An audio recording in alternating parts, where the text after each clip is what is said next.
सुरत फौजर कमजोर त्यसरी हान्नै नहुने टाउटाउको मान्नुहुन्छ त हामीले त मार्ने होइन नि नियन्त्रण गर्ने हो नि। अब यो जेनजीमा आउनु त जेनजी आन्दोलनलाई चाहिँ कसरी हेर्नु? जेनजी त म रिटायर भएकै 15 वर्ष भयो होइन, तर म फिल्डमा चाहिँ गएको थिएँ। जानुभएको थियो? फिल्डमा गएको थिएँ, फिल्डमा गएँ म 3 घन्टा जेनजीको उसमा म 3 घन्टा म र एउटा एसएसपी राजन थापा भने दुईजना गएको।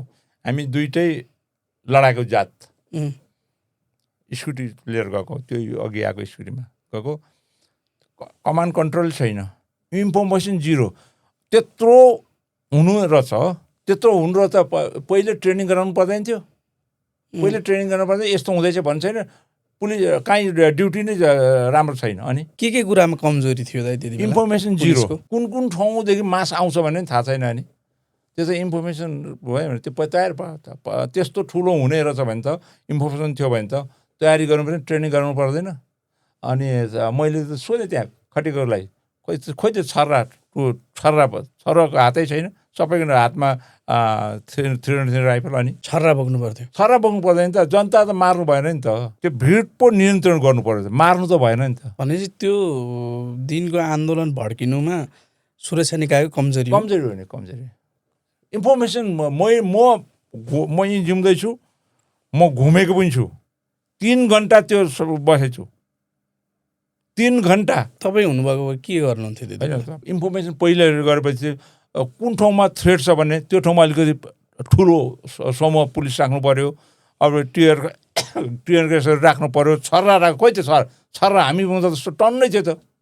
छर्रा भयो, छर्रा रबर बुलेट राख्नु पर्यो। केही थिएन? केही छैन। त्यो उनीहरूको चाहिँ अब 2 महिनादेखि प्र्याक्टिस गरेको हुनुपर्छ जेनजीहरूले। त्यो राष्ट्रपति रामवरण यादव छैन, तपाईँहरू गए पनि अहिले पत्लाउने घर त्यस्तो कुनामा, नखुको कुनामा चेपमा त्यहाँ 5 जना गएर आग लगाएको छ। त्यो त भोलिपल्टको भयो। अझै अघिल्लो दिनमै छु। अघिल्लो दिनमा त कमान्ड कन्ट्रोल भएन, कमान्ड कन्ट्रोल भएन। सब रमित हेरे जस्तो थियो। कमान्डर अघि छैन, सिपाहीले ड्याङ गोली हानिरहेछ। भनेको तपाईँहरूको पाला र अहिले फरक? अहिले त ट्रेनिङ गरेछ जस्तो लाग्दैन मलाई। अनि लाठीचार्ज गर्ने ट्रेनहरू, दङ्गा नियन्त्रण र भिड नियन्त्रण दुईवटा तालिम हो, गर्नै पर्ने सिपाहीले। दङ्गा नियन्त्रण र भिड नियन्त्रण। भिड भनेको चाहिँ अलिक सोझो, भिड मात्रै हुने। दङ्गा भनेको चाहिँ ढुङ्गा मुढा गर्ने, खुकुरीसुरी हाल्ने क्या। भनेको जात्रा सात्रा भयो भने भिड नियन्त्रण हो। भिड नियन्त्रणमा एक थरीको ट्रेनिङ हुन्छ र दङ्गा नियन्त्रणमा एक थरी हुन्छ। त्यो त दङ्गा नियन्त्रण चाहिँ इन्फर्मेसन कसलाई चाहिँ खटाएको थिएन। अब नयाँ मान्छेदेखि त्यो माइजी गरेर आउने ठाउँमा बिचमा पुलिसै थिएन। त्यो भिडलाई त मिक्स हुनु दिनुहुन्न क्या। अनि उनीहरू सानो हुन्छ, उनीहरूको मोरल डाउन हुन्छ र उनीहरू लाखापाखा लाग्छ। यहाँ त मिक्स भयो त झन् ठुलो भयो।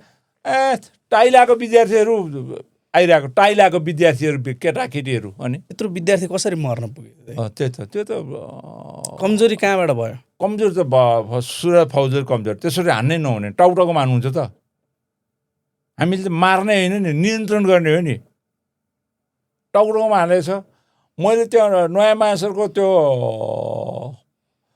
त्यो कन्फरेन्स हलदेखि त पुलिसले घोडो पारेर आकाशतिर पनि हानिरहेछ। त्यहाँ कमान्डरको एउटै देखेन। कमान्डर बाहेक अरूले हतियार चलाउनु हुँदैन भिड नियन्त्रणमा। अब लडाइँमा त सबैले गोली हान्नै पर्छ भने लडाइँमा त अब यो त भिड नियन्त्रण। हामी त तिनीहरू जनतालाई त मार्नु गएको होइन नि, हामी त कन्ट्रोल गर्नु गएको नि। अगाडि कमान्डर अगाडि बस्नुपर्छ, त्यहाँ त छैन कमान्डर। कमान्डर अगाडि बसेर कमान्डरले त्यो हतियार चाहिँ कमान्डरको अन्डरमा हुनुपर्छ। अनि भिड नियन्त्रण हुन्छ। 46 सालको त्यत्रो मास, अस्तिको त्यति मास होइन नि। सबभन्दा धेरै मास त 62-63 होला नि। 62-63, 46 साल। अनि 36 सालको पनि हो मास त, धेरै त 36 सालको पनि। किन त्यो मासै देखेर राजा वीरेन्द्रले बौद्ध नेताहरूको चुनाव गराइदियो नि त, मासै हेरेर हो नि। अस्तिको त्यो हेरिदा भनेपछि त धेरै कम मास हो नि। यो त अस्तिको जेनजीको मासै होइन त्यति त। सुरक्षा निकाय अलि बलियो रूपमा प्रस्तुत भएको हुँदै टेक्निकली आएको भए त्यस्तो हुँदैन थियो। कमान्डरलाई त्यो थाहा भएको भएदेखि, फिल्ड कमान्डरलाई खटिने कमान्डरलाई थाहा हुनुपर्छ। अब त्यहाँ नखुमा गएर राष्ट्रपति घरमा 5 जना गएर आग लगाइदिएछ। अनि त्यो त थाहा हुनु पऱ्यो, इन्फर्मेसन हुनु पऱ्यो नि त। भोलिपल्ट चाहिँ यत्रो संरचनाहरू ध्वस्त भए त्यो चाहिँ कसरी हेर्नुभयो यसलाई चाहिँ? मलाई बाहिरको तत्त्वहरूले हुनुपर्छ नि, बिचरा त्यो बच्चाहरूले त्यस्तो गर्दैन, मैले हेरेको त्यो बच्चाहरू टाई लाएर कलेजको टाई लाएर होइन, केटाकेटीहरू। अघिल्लो दिनको भिड भोलिपल्टको जस्तै उग्र थिएन, अघिल्लो दिन थिएन, त्यस थिएन। बिचराहरू आनन्दले थाकेर बिचरा विद्यार्थीहरू फुटपाथमा सुतिरहेको थिए, लडिरहेको थिए, रेस्ट गरिरहेको थिए। त्यति हुँदा नि विद्यार्थीमा त गोली त छ। त्यही चाहिँ कमान्डको भएन, कमान्ड कन्ट्रोल भएन भनेको भिड नियन्त्रणमा चाहिँ अनुभव भएन। सबैभन्दा इन्फर्मेसन जिरो।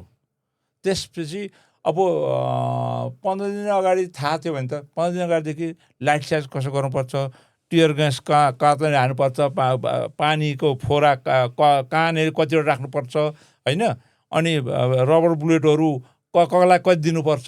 जस्तो माइतीघरलाई 3वटा रबर बुलेटको बन्दुक दियो भने अब त्यो रत्नपाकलाई त एउटा दियो हुन्छ, किन त्यो भिड रत्नपाक जाँदैन क्या, सिंहदरबार घेर्ने हो नि त। त्यसो ड्युटी त दरबारमा महेन्द्र शालिगमा यिनीहरू सबै खटाएको थियो नि। तर अहिलेको यो सबैभन्दा ठुलो गल्ती इन्फर्मेसन र म्यानेजमेन्ट जिरो। कमान्डर छैन। डिआइजीहरू उपत्यका हेर्ने डिआइजीहरू गएर अघिल्लो दिन 2 दिन अगाडि गएर कहाँ टोली राख्ने, कुन चाहिँ कमान्डर राख्ने, कुन चाहिँ कमान्डर कहाँ राख्दा ठिक हुन्छ। सबै डिएसपी एसपी एउटै क्वालिटीको हुँदैन नि। जो राम्रो छ त्यसलाई त्यो अलिक खतरा ठाउँमा राख्नुपर्छ क्या। माइतीघरमा, नयाँ बानेश्वरमा अहिले चाहिँ चलेको चाहिँ माइतीघर र नयाँ बानेश्वर हो मासको त्यो 2 ठाउँमा चाहिँ अलिक राम्रो कमान्डर राख्नुपर्छ। अनि भिड नियन्त्रणमा खटिएको प्रहरी जवानको मनोबल चाहिँ कस्तो हुनु पर्थ्यो? मनोबल त ट्रेनिङ हुनु पऱ्यो। जस्तो कमान्डरले नाम थाहा हुनु पऱ्यो सिपाहीको, कमान्डर नाम 6-7 दिनदेखि उनीहरू एउटै क्याम्पमा बसेर सँगै भात खाएर बस्नुपर्छ क्या। अनि रामबहादुर तपाईँलाई रामबहादुर भन्यो भने त्यो खुसी हुन्छ। ए के अरे तेरो नाम सिपाही भनेपछि त्यो अलिकति कमान्डर चाहिँ कमान्ड गर्ने त्यस्तो हुन्छ क्या। फौजमा नाम लिएर बोलायो भने सिपाहीलाई त्यो खुसी हुन्छ, हो मेरो नाम कन्ठै छ हाकिमलाई। त्यो अनि कहाँ मान्छे कति भेला हुने थाहा छैन।